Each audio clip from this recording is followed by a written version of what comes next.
Hi mga ka-warriors!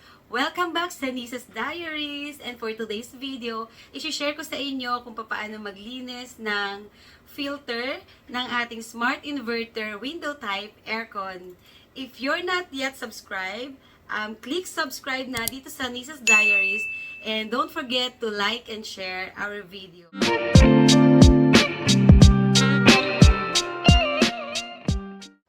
So, as I've mentioned sa last video ko, nabanggit ko doon na isi-share ko sa inyo kung paano maglinis ng filter once na umilaw na yung filter natin dito sa ating smart inverter na window type aircon. So, papakita ko sa inyo, hindi na ako magpapatagal-tagal pa, magpapaligoy-ligoy pa. So, tara!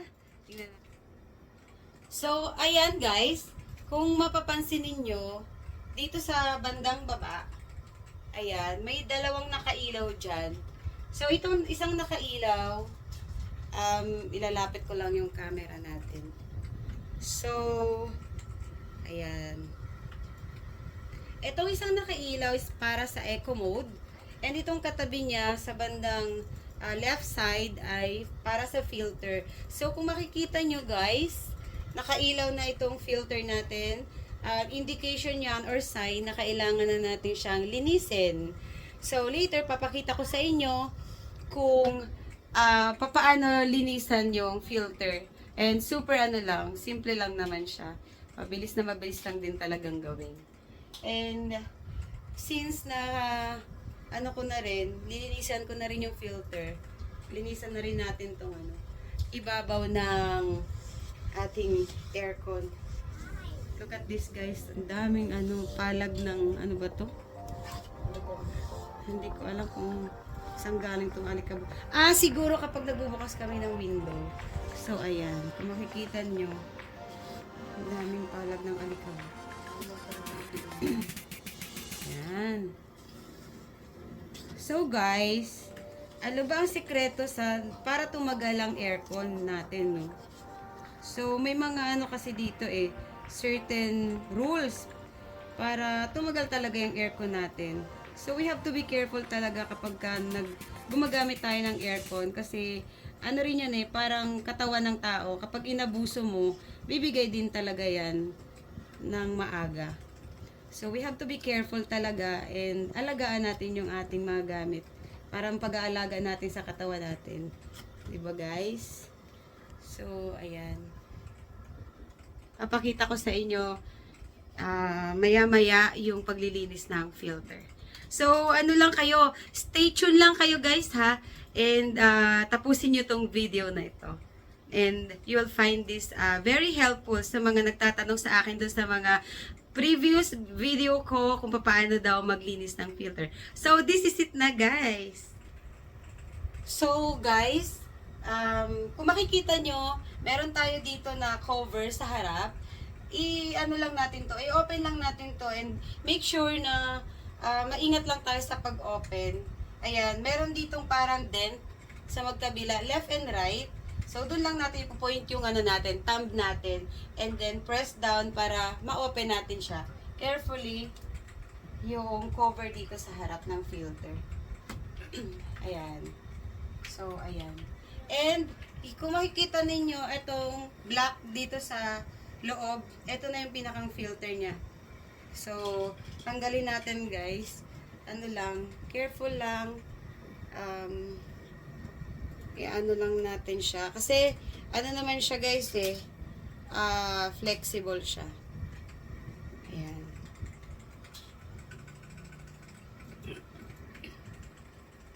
So, ito lang. Kung mapapansin ninyo, meron siyang dalawang diba? Dito, parang pinakang hawakan na kulay black. So, lang yan. Hawakan nyo lang tong dalawang to and then carefully remove it. Yung filter. Like, ganito. Ayan. So, eto na. Natanggal na natin yung filter natin. So, guys, nandito na ako ngayon sa may laundry area namin. As you can see, lilinisin na natin tong filter ng aircon natin. So, before that, muna ako. Nagtunaw lang muna ako ng konting, ng enough na sabon para gamitin natin dito sa paglilinis ng filter natin. Pero sa iba, optional lang to ha guys. But pwede nyo naman kasi siyang linisan, sprayan lang ng water.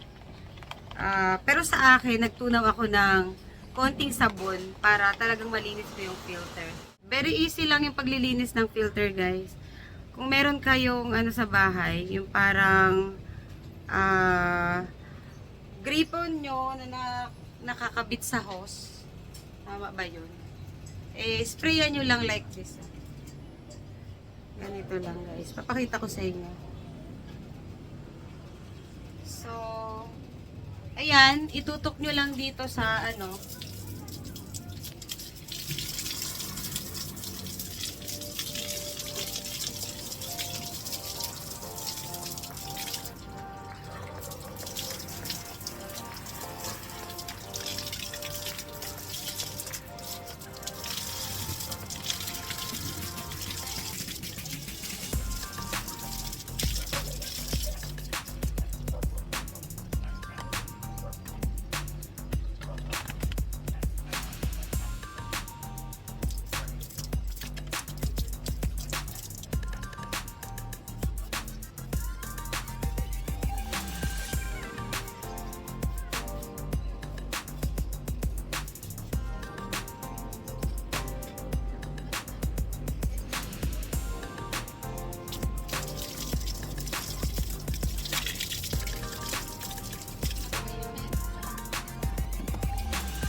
Eto na guys ang ating filter na tapos ng linisan. So ayan na siya. So kung gusto nyo, ipagpag nyo muna siya. Pagpag nyo lang siya, very ano lang, gentle lang.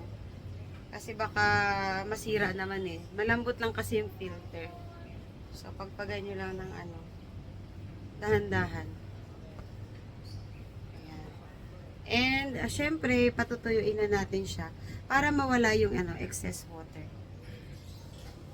So eto guys, papatuyuin na natin. Pwede nga rin pala kayong gumamit ng cotton na damit para mag-absorb ng ano tubig niya dun sa filter after natin nalinisan. So for me, dahil ayoko nga na matagal yung ano filter na wala dun sa aircon, ginagamitan ko siya ng cotton na damit. And then, i-dump nyo lang doon hanggang sa matuyo. So, parang ganito. Very absorbent tong gamit ko na ano, na damit. Para talagang kuhang-kuha lahat ng excess na water dito sa filter natin. And, don't forget talaga na ingatan yung ano, paglilinis dito sa filter kasi ano siya guys, napakalambot ng material niya. So, we have to be very, very gentle. Ayan. So, dampi-dampi lang natin yung ano dyan, damit, hanggang sa mawala na yung mga ano, excess water dito. And, pwede na ulit natin siyang gamitin, ibalik doon sa ating aircon. So, hayun lang guys. Sana ay nakatulong sa inyong lahat. And, don't forget to like, share, and subscribe dito sa Nisa's Diaries. Thank you for watching, and God bless!